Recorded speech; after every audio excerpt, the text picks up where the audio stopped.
Hello everyone, চলে এসেছি নতুন আরও একটি ভিডিও নিয়ে। গুড মর্নিং এবং হ্যাপি ইন্ডিপেন্ডেন্স ডে। আজকের দিনটা ছিল স্বাধীনতা দিবস, আমাদের ৮০তম স্বাধীনতা দিবস।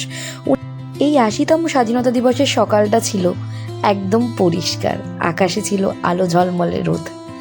আর ওই যে দূরে দেখতে পাচ্ছেন, আজকের দিনে এই পতাকা যেন একটা অন্যরকম সৌন্দর্য। আর এই যে চলে এসেছি আমি এবার স্কুলে। সমস্ত বাচ্চারা স্কুল থেকে তাদের টিফিনগুলো নিয়ে বাড়ি যাচ্ছে। এখানে প্রায় ক্লাস প্রেপ 1 থেকে সমস্ত রকম স্টুডেন্ট এসছে, কত ছোট ছোট বাচ্চারা, ওই যে অনেকে আছে আবার পার্কে খেলছে। যাই হোক, এই দিনটাই আমরাও স্কুল যেতাম একটা সময়, হাতে দিত জিলেপি বা বিস্কুট, কিন্তু এখানে দিচ্ছে দেখলাম বেশ টিফিনে অনেক কিছুই ছিল।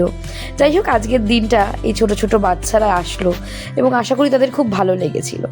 তারপরে চলে গেলাম একটু অনুষ্ঠান দেখতে। ফ্ল্যাগ হোস্টিংটা আমি একটু মিস করে গেছি, তো খুব খারাপ লাগছিল সেটা যে দেখতে পারলাম না।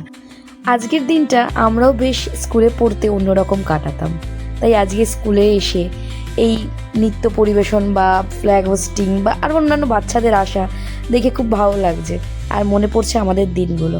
যাই হোক, কর্মসূত্রে আমি আবার স্কুলে আসতে পেরেছি, এটা আমার সত্যি ভাগ্যটাই খুব ভালো বলতে পারেন।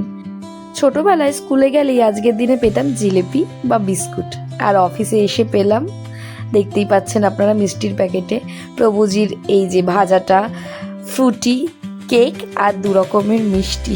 দিনটা বেশ ভালোই গেল। আর এই যে দেখছেন এদেরকে, এরা সবসময় শুধু স্কুলে ঘুরে বেড়ায়, স্টুডেন্টরা বাইরে থাকলে ঘুরে না, কিন্তু বেশ ভালো লাগে এদের দেখতে। যাই হোক, আজকের ভিডিওটা এখানেই শেষ করছি। ভিডিওটা ভালো লাগলে একটু লাইক, কমেন্ট, শেয়ার করে দেবে।